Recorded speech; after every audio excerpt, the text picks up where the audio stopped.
Hey guys, Welsknight here, bringing you another brand new episode of DesignTech, my custom mod pack.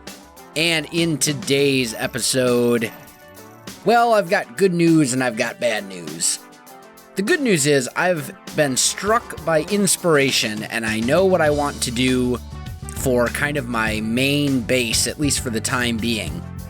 The bad news is that this terrain right here will totally not work for what I want to do. So we're going to be packing up and moving to a new location, and that's kind of the plan. Now, the good news is most of this stuff we don't have a whole lot of stuff right now, so we can carry pretty much everything we own with us. Let's just go ahead and pack up the smeltery. Everything else I've pretty much already packed, just so you guys didn't have to, watch me do it, because that can get tedious very, very quickly. So let's just pack up the smeltery. We'll get rid of this. We'll get rid of that. We'll grab the trash can. Ooh. This thing's gonna explode, isn't it? I didn't even think of that. You know what? We'll be alright. We will be okay. All will be well. It'll be fine. Let's just put all this stuff away. Now, you may notice in my inventory there's a couple of dollies. Oh, it doesn't drop the... Okay, awesome. I thought those things dropped the patterns and all that kind of stuff that they were holding, but I guess I'm wrong on that. So never mind. This will not be messy at all. This is going to be a nice, organized, simple move. The bad news is the cows... I'm not taking the cows with us. We've got quite a few of them now. I've been very busy between episodes, kind of building that up. But we're not going to take the cows with us just because it would take a very long time, and I don't have enough safari nets. So I'm just going to leave the cows here, and we're not moving too far either.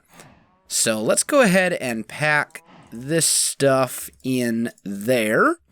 And then what we're going to do is we're going to take these dollies and grab each one of these iron chests. And each one of these iron chests has a whole bunch of stuff in it. And the cool thing about dollies is that you can pick up those chests and they won't break. And then you can stuff them in a backpack and you don't run into that nasty debuff that slows you down horribly. I think I'm also going to leave the garden and the sprinkler here for now too, because I can come back here and I can still AFK in the house and all that kind of stuff.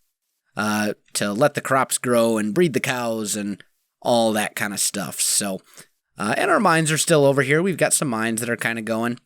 But the location that I'm kind of considering, just by kind of looking at the map, I just kind of took a look at the map. I'm thinking right in here, this looks like a pretty good spot.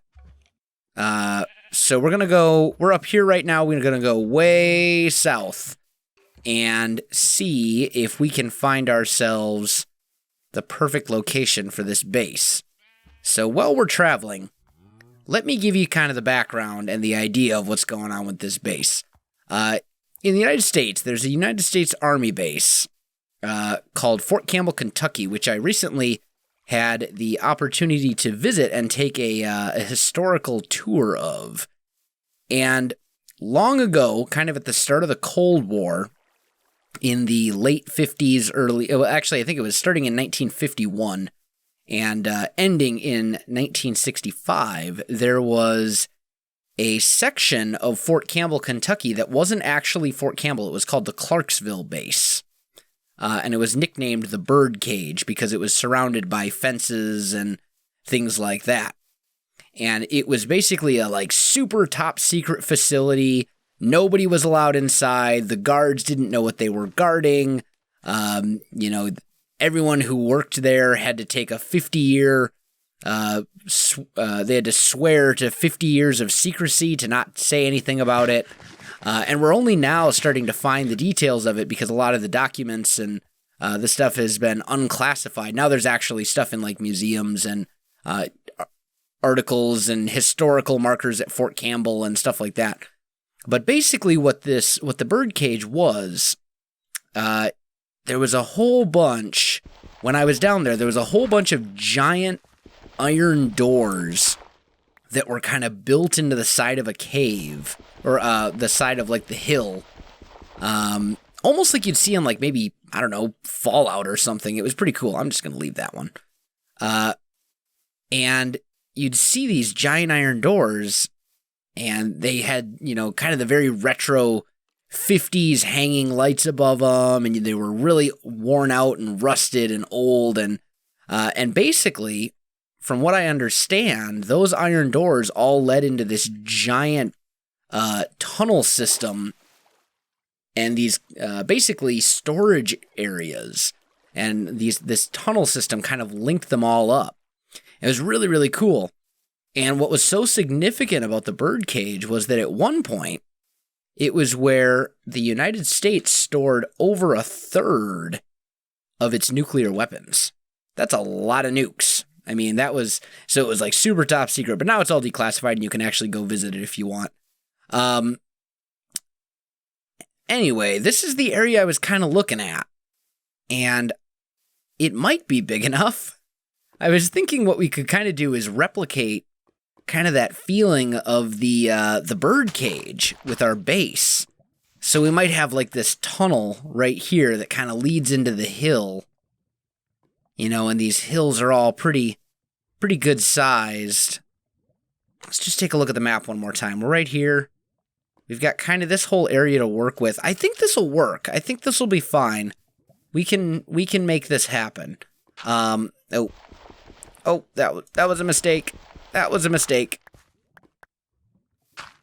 I think we can make this work, especially if we start it down a little bit lower. I think we're going to start it like maybe right about here is kind of what I'm leaning towards. So this will be kind of the entranceway. And we'll just kind of do, you know, something like that. I'll put a couple torches up. Looks like it's night, so we can quick take a nap. Sleep quickly before the nasty things come to kill us. But I think this will work out really well. So what I'm kind of envisioning here is like a really intricate system of underground tunnels that all lead to various different rooms and things like that. The other nice thing is, as we're doing this, we're going to gather a pretty nice amount of resources as far as like copper and cobblestone and stuff like that goes, because we'll have to hollow out all of these various tunnels. Caves. There we go. It didn't really tell us anything. Let's just... Well, I mean, I guess we'll just go until we can't go anymore. But what we'll do is we'll do something like this, and then the floor... We'll make the floor like a custom... you know, we're not going to stick with the default stone. We'll decorate all the tunnels, make it all look fancy.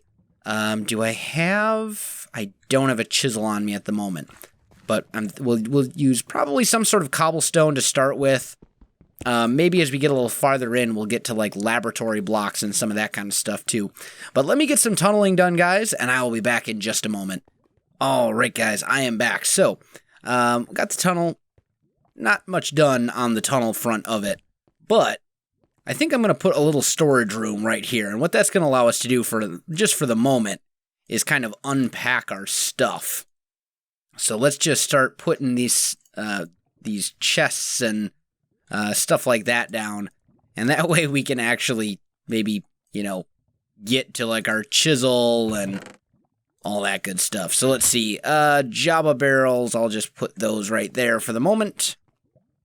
And that should do the trick. We've got all those dollies that I used to bring everything over here. Let's see. Where would my chisel be? There it is. Beautiful. So, now that we've got that, I'm thinking for a floor texture, maybe we'll use these French cobblestone tiles.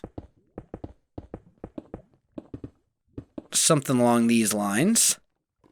Because I want this, I want this to kind of have a, Or maybe what we could do is have the French cobblestone tiles on that side, like on the outside, and then go with something like this for the actual center pathway. And then we could bring, you know, kind of split this off to like here, and even widen this door to a 3x3. So all the doors would be like that. What do we think of this? That might work. Although, I think if this base is going to be done properly, we're going to have to use something other than cobble. I think we're going to have to go for some sort of very light-colored and kind of futuristic-looking block. I think if that's kind of the vision that I have in my head, and I think that's kind of what we're going to have to go with. So, let me go back to the drawing board a little bit, guys, and I'll be right back. All right, guys, I am back, and I think I found a solution. I really like the laboratory blocks from Chisel 2, but they require smooth stone and quartz, and that's not something neither one of those are something that I have a whole lot of right now. However, there's also Futuristic Decor here, and this might just work. So let's see. I just realized that I did not bring a crafting table with me. That was rather silly of me. Let's make one real quick. There we go.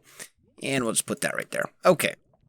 So, what you make is you can make these things called colorizers, and it's just redstone surrounding a piece of cobble. So that's super easy. And then you can take the cobble and turn it into dark stone.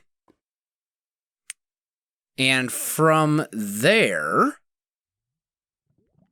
I mean, you just keep using these colorizers to change, you know, however you want to do it. So you get this bright stone, and this is kind of what I was talking about. We do like a white floor, something real kind of high-tech like this.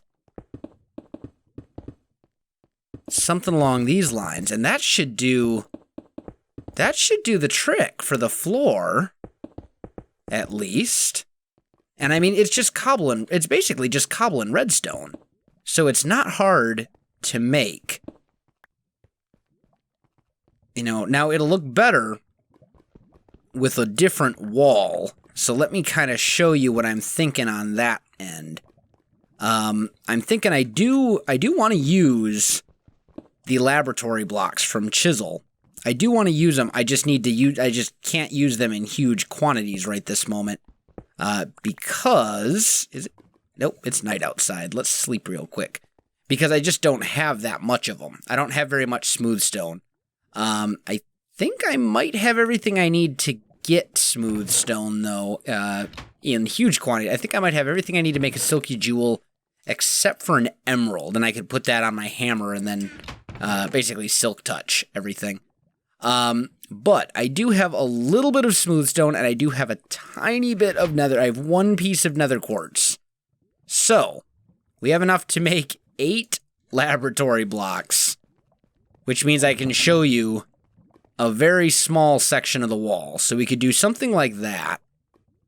Maybe a strip of this, like along the bottom. And then we could possibly even just go... I think I want to make more of those colorizer thingies. There we go. Then we can just bam... bam. And then we could maybe even just do something like this. You know, I mean, it's very bright, but that's kind of what I'm going for. And then what we would do is we would have some fancy, fancy kind of technical looking things that would be in and around here, mix in some vents, do some fancy lighting and stuff like that. But that's kind of what I'm thinking. I think that will work out pretty darn well.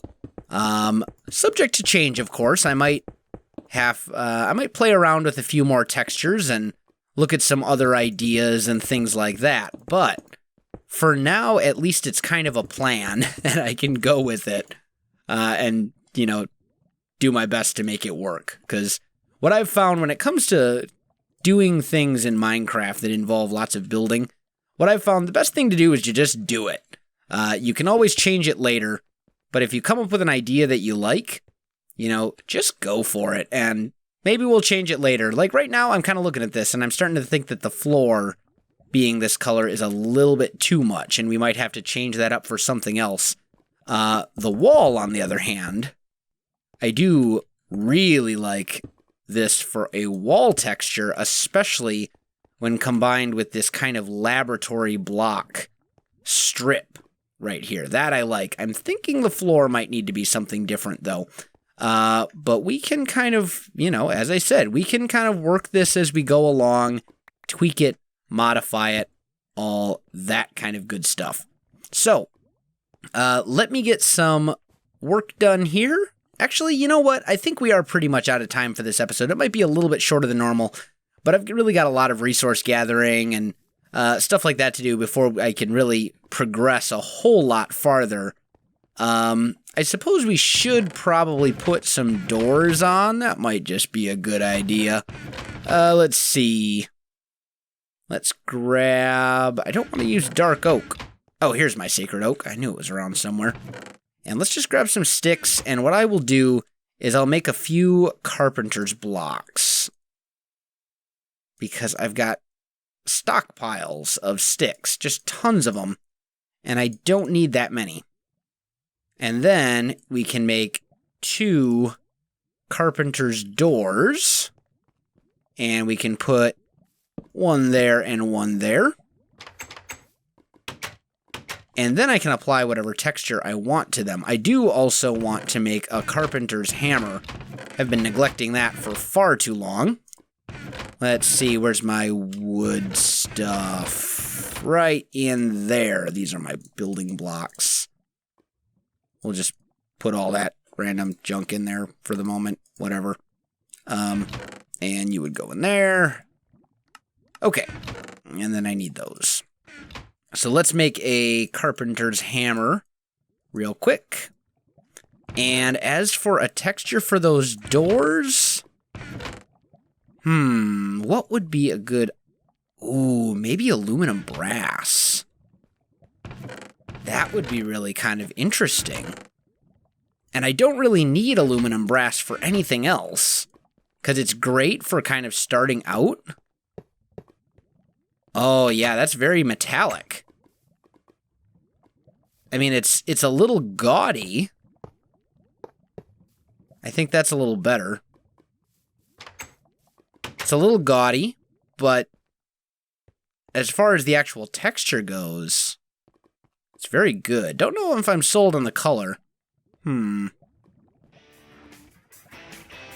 me know what you guys think. But guys, I think I am pretty much out of time for this episode. So if you enjoyed this video, don't forget to like, subscribe, and leave me a comment. I do appreciate it, and it really helps out my channel. You can also find me on Facebook, Twitter, and Twitch. There are links in the video description below, so check that out as well. Otherwise, guys, thanks for watching, and I'll definitely see you next time.